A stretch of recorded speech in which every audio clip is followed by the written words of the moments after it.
the implications of not being in sync with the strategy of the president.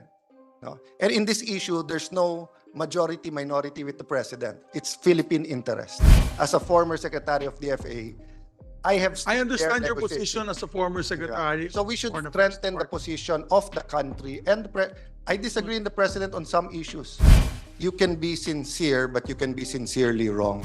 It could unravel all of the negotiations of a president, because if the president agreed, But the president does not have to agree, Your Honor. No, Kasi the president will say we will study. Well, So, Mr. of course, President, would you I didn't get I'm that. sorry, it's No, no. not as simple as that. no, it's Maybe as I'm simple as already that. hungry. You know, but Mr. President, I stood before these people. Unfortunately, all our discussions bilaterally have not been successful. That's not true, Mr. President. Well, The- during your time, yes. Judiciary, During there your were, time, and I yes. will tell you the reasons why behind closed doors. Sir President, maybe we can take this up on caucus. Do we pass it? Do we bring it to the committee, etc.? So if you want to pass it on Monday and adopt it, then if that's what the majority May I wants, suggest, at least because Mr. President, I'll just Yeah. give you one good reason why. Oh. Ang pinakamasama kasi is yung mga nakikinig sa atin sa kabilang side, alam yung strategy natin. So marami That's why I don't akong want to put dapat it on a isasagot committee sa inyo. hearing. Yes. Hindi ko masagot dito because hindi dapat sa publiko. It's not because it's confidential or it's backroom, but just because, you know, parang chess or basketball, tapos yung camera, yung coach, ganito gagawin natin, ha. So if you know, if I may appeal to our colleagues, let's have a short caucus just to discuss it. And of course, kung yun ang gusto ng majority, then we will submit. But at least mapag-usapan natin behind closed doors the implications of not being in sync with the strategy of the president. No? And in this issue, there's no majority minority with the president. It's Philippine interest. Although the Senate has stood ground many times by tradition, Yes. not always in sync with the executive. That's true, Mr. President. The But issue of the independent VFA, institution. when the former president had canceled the VFA, we in the Senate stood yes, Mr. President. pat But that had did the- not weaken our position. But in this case, if we are not in sync, kung sasabihin natin ganito gagawin, sasabihin ng Presidente, DFA, iba gagawin yung ambassador, as a former Secretary of DFA, I understand your position as a former secretary. So we should or an strengthen the party. position of the country. And I disagree with the President on some issues. I might disagree with him on the China issue, how to deal with China. But I do believe he was the one elected, and we should at least hear out his people, the National Task Force on the West Philippine Sea and the DFA, so that we know where we're going, di ba? So what we can do is have an early caucus on Monday to discuss this, and we take it up on plenary. We'll adopt it or amend it. But definitely one thing is for sure. We must condemn this blatant abuse of their bullying tactics against us. We cannot just let this pass. Mr. President, I think we're all agreeable to that. if the resolution And for the simply record, states Mr. that, we can President. pass that right now. President, good So, gentlemen. Mr. President, may I just And clarify just, that one line lang, no? I'm just following on the last Word of the President that the very point of this resolution is to strengthen further the hand of the Philippines na lalo na ngang lumalakas sa panahon ngayon na dumadami yung mga bansa at dumadami yung mga regional formations who are supporting us in our victory at The Hague. Mr. President, you can be sincere, but you can be sincerely wrong. So what I'm saying is that if the intention is to condemn and to make a stand, unanimous tayo. Pero pag nagsabi ka na ng strategy, dalhin natin sa UN, kailangan pag-usapan yan kasi may historical background at may mga ahensya at mga in charge na nandun. Question, my dear colleague. Question, what harm will it take? It could For us- unravel all of the negotiations of a president, because if the president agreed, I But do the not president does not have to agree, Your Honor. No, Kasi sir. the president will say we will study it. Well, then China, when we're talking, will say that the Senate wants something else. And so, meaning, Mr. President, if we're dealing with your child, and the child comes with you and sabihin, Daddy, sinabi ni Mommy, okay na. And then goes to your mommy, Mommy, sabi ni Daddy, okay na. So, Mr. of course, President, would you appealing- didn't get I'm that- sorry, it's No, no. not as simple as that. No, it's Maybe as I'm simple as already that. hungry. You know, but Mr. President, I stood before these people, no? And No, but I know, and Mr. China, Yes. seeing that united ang Congress at Presidente makes a big difference from seeing that one part of government wants multilateral, the other one wants bilateral, one wants to go to PCA, other. They understand our democracy. But when it's the institution itself that made us stand, ibang usapan na yon. But Mr. President. Your Honor, if I may just Yes, finish. Mr. President. The one thing I noticed with dealing with our friends in China is that they want to discuss it bilaterally because they want to keep it quiet. Once you take it out to the international community, ayaw po nila yan. Unfortunately, all our discussions bilaterally have not been successful. That's not true, Mr. President. Well, during your time, the yes. judiciary- and During there your were- time, and yes. I will tell you the reasons why behind closed doors. Because there are reasons for that. So my point, Mr. President, once sinabi ni President Bongbong, hindi, dalhin natin sa UN, eto tayo, multilateral, then we're free to agree or disagree and ano. Pero yung uunahan natin siya na hindi pa niya alam, of course, that's our privilege. But sometimes you withhold your privilege because it is better for those who are negotiating. For all I know, the Secretary of Foreign Affairs, because Secretary Manalo is an old hand, very much respected yan around the world, no? And he knows Minister Wang Yi.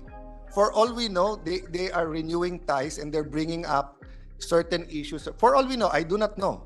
That's why I want to know. I want to hear the National Task Force, and I want what Senator Risa is pushing. Actually, they've been consistent.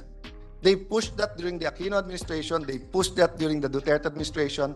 She might be right, she might be wrong, but it deserves a discussion. That's what I'm saying, Mr. President. Yeah, I think what would be fair is that we have a caucus about this on Monday, 3 p.m. Mr. President, with the indulgence of our distinguished colleagues, I'm being scolded by our most senior member of the Senate. That's just a joke, Mr. President. Not scolding. You're being informed by our Not member scolding, of, Mr. President. the- Yeah. But the voice is kind of this body. Yes. in body language, Mr. President, is kind of intimidating. Kind of, Mr. President. We would like to just a joke, recognize Mr. with the President. permission of course, the last say will be the sponsor because she's being interpolated. Of course, Mr. But President. if with her permission, we can recognize Senator Lauren Legarda.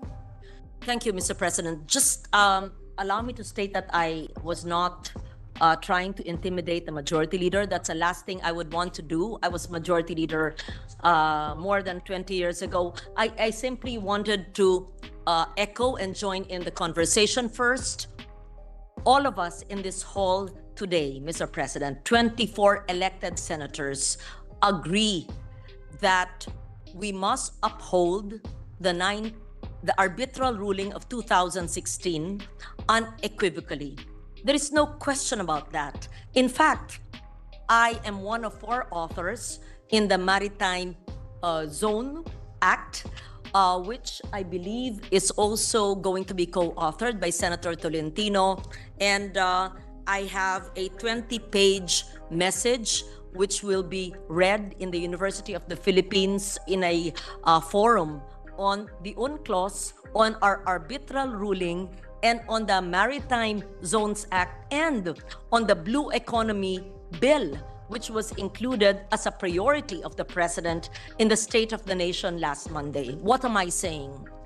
All these debates boil down to a full support of the arbitral ruling that the Philippines, of course, must exercise our rights in our exclusive economic zone, must fight for our fisher folks, must fight for freedom of navigation, and we appreciate the support of the international community. I believe that there is a process and a strategy for information dissemination and how to allow other countries to give us greater support. I am reminded by the minority leader that we had supported the DFA in an information, education, and communications campaign on the Hague ruling.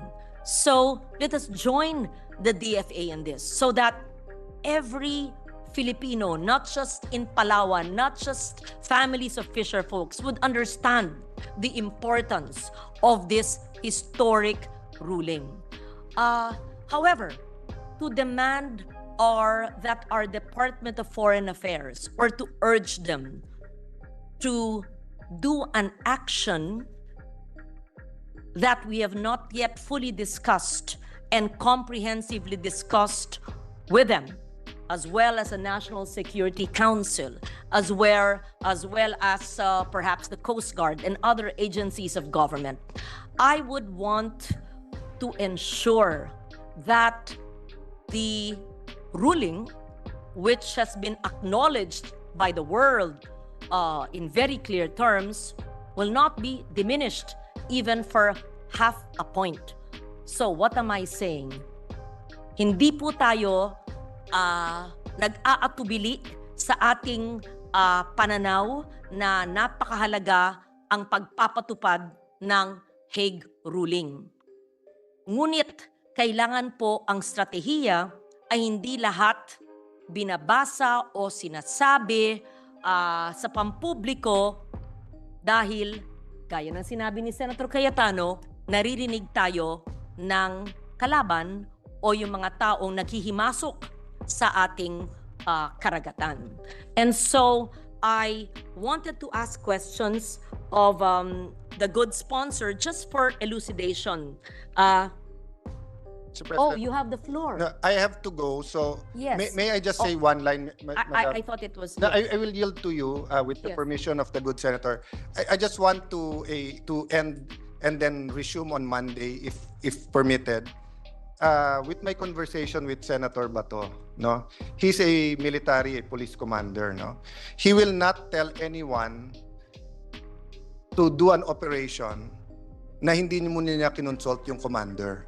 So we're asking DFA to file a resolution sa UN, pero hindi pa natin tinatanong yung DFA, tama bang strategy? Kamusta ba ang timpla sa UN? Sino ba kakampi natin sa UN? So yun lang po, sa issue na territory natin to, sovereignty, nagkakaisa po tayo doon. Doon po tayo sa tamang strategy. So if you want to pass the resolution, Mr. President, strongly expressing our outrage with what's happening sa West Philippine Sea, I think unanimous tayo. Yes. But baliktarin po natin, baliktarin. If I say the resolution should be, do not file a resolution, you would also disagree. So sa akin lang, Mr. President, let's not go into the strategy without asking the actual people who will bring it to the United I Nations. think the gist of what we are discussing today is how, kung paano po natin condemn niya itong pangyayaring ito at may aksyon na ilalabas. Kasi ako bilang Senate President, marami na po tayong resolution na ipasa, and I was Majority Leader, marami na tayong resolution na ipasa. Naubusan na tayo ng ink at papel sa kakapasa ng resolution at privilege speech dito. Ano ba ang kalalabasan nitong lahat ng condemnation na ito? So I think it's not just a matter of condemning. It's like the 98 protests that we filed. By the end of the year, it probably be 250 protests. If it's not being, if nothing's happening and our people are still being harassed, what steps can we take short of going to war? Because the only step that we can take is to buy more gray ships and white ships, put missile systems in our islands, and fortify Ayungin Shoals and all that. That is already one step towards a conflict with China. So, yung gusto natin, ano ba ang kalalabasan natin dito? Mapapaos lang ba tayo sa kakasigaw dito sa Senado? O meron ba tayong pwedeng ibigay na rekomendasyon sa gobyerno na sa tingin natin ay para maitigil na po itong harassment na ito? Yun lamang po. Yeah, Mr. I just President, don't want Mr. to make it President. fall on deaf ear.